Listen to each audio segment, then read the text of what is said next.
Здравствуйте, дорогие друзья! Я рада вас приветствовать на моем канале. Сегодня в данном видео я делаю удивительно легкий и нежный на вкус шоколадно-меренговый рулет. Десерт этот готовится очень просто и быстро. Главное знать здесь правильные пропорции. Очень красивый в разрезе он получается. Легкий, как облачко, с шифоновым шоколадным бисквитом. Нежнейшая меренговая масса. Итак, для самого коржа я разделяю 5 яиц среднего размера на желтки и белки. Желтки пока отставляю в сторону на несколько минут и взбиваю сначала белки. 5 белков среднего размера, примерно 150 грамм по весу получается, 1 щепотка соли небольшая и 8 грамм ванильного сахара. Взбиваю все это до состояния пены.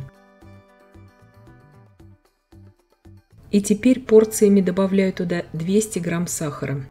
Когда я добавлю весь сахар, я буду взбивать примерно еще 3-4 минуты эту меренгу на полных оборотах миксера. Меренга не должна у нас превратиться в губку. Она должна иметь такие подрагивающие пики. Это нормально. То есть очень важно, чтобы она не была перевзбита для этого десерта. Добавляю туда сейчас 10 мл лимонного сока свежевыжатого. Также добавляю туда 40 грамм растительного масла без запаха. И вот смотрите, сейчас я спокойно все это перемешиваю при помощи миксера, на полных оборотах миксера до полного растворения там лимонного сока в этой меренге и растительного масла.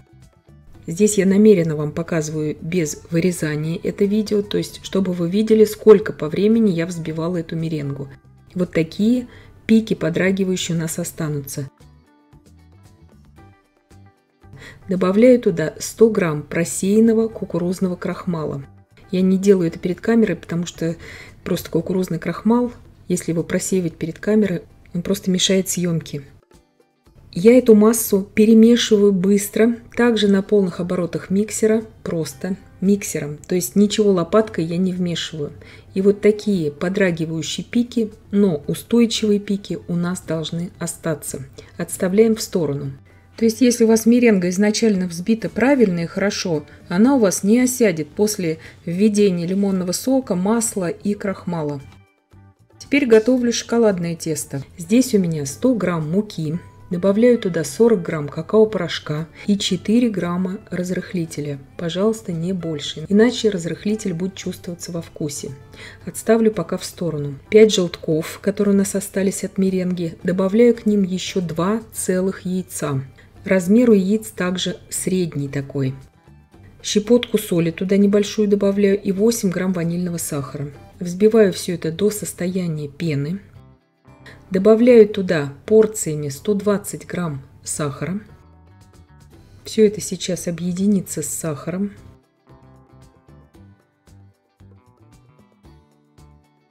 Также добавляю туда сейчас 20 грамм кукурузного крахмала.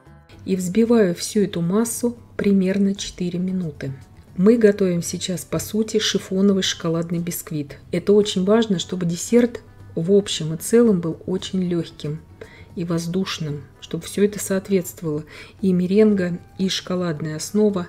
Добавляю сейчас после 4 минут взбивания 80 мл молока комнатной температуры и 40 грамм растительного масла без запаха. Все точные ингредиенты я, конечно же, вам напишу в описании к данному видео.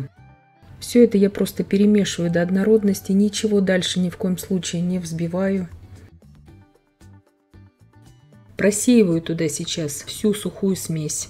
Сухую смесь в таких бисквитах обязательно просеиваем, иначе будут комочки, иначе будут непромешанные такие белые вкрапления в шоколадном тесте. Это будет смотреться очень некрасиво. И обратите внимание, теперь на данном этапе всю сухую смесь я круговыми движениями вмешиваю именно лопаткой, не миксером, чтобы не осадить массу. Потому что шифоновый бисквит, он очень нежный. Форма у меня здесь 37 на 25 сантиметров размер формы. Смазываю буквально каплей здесь растительного масла без запаха, хотя у меня пергамент силиконизированный, но лучше это сделать. Теперь буквально по столовой ложке я вот так вот поочередно выкладываю меренгу и шоколадную массу. Между островками меренги я сейчас все это заполняю шоколадной массой. Потом, где у нас шоколадная масса, я также буду на это место выкладывать меренгу, чтобы у нас потом был рисунок такой равномерный. И потом уже остатками шоколадной массы я уже как бы залью меренгу сверху. Духовка у меня уже заранее разогрета на 175 градусов Цельсия. Очень важно выпекать в заранее именно разогретой духовке. Так как я рулет буду сворачивать длинной стороной потом, я делаю вот таким образом. Завитки и полосы. Рукояткой буквально от вилки я делаю вот эти завитки и потом продольные полосы. Именно в таком порядке. И, внимание, если вы хотите, чтобы у вас больше меренговой массы было видно на разрезе, делайте вот эти завитки более редкими, более крупными и редкими. Я здесь делаю достаточно часто, поэтому у меня меренговые прослоечки такие будут достаточно мелкие и тонкие. Так как мы теперь будем длинной стороной сворачивать рулет, я делаю продольные полосы в длину, чтобы на разрезе это смотрелось красиво. Теперь я убираю выпекаться этот рулет при температуре 175 градусов Цельсия на режиме вверх-вниз без конвекции примерно на 30-35 минут. Очень часто меня просят показывать именно без конвекции все рецепты. Если с конвекцией температура 160 градусов Цельсия должна быть, и выпекать тогда примерно 25-30 минут. Но я показываю здесь именно без конвекции. Как только корж испекся, буквально сразу же извлекаю его из формы. Форма у меня примерно 3 см в глубину, вот это очень важно учесть. Специально отрезала вам здесь кусочек с края, чтобы вы посмотрели, насколько он нежный, мягкий, эластичный получается этот корж. Сразу же еще практически в горячем виде при помощи бумаги для выпечки, она у меня здесь силиконизированная, сворачиваю вот так вот в рулет уже этот корж и оставляю буквально на столе минут на 15. Конечно же, если вы новичок, с этим рулетом обращаться нужно крайне аккуратно, потому что все здесь предельно нежное, хрупкое, и вы видите, что могут быть и надломы, но это нормально. Потом кремом все это в принципе закрывается и смотрится очень хорошо и красиво.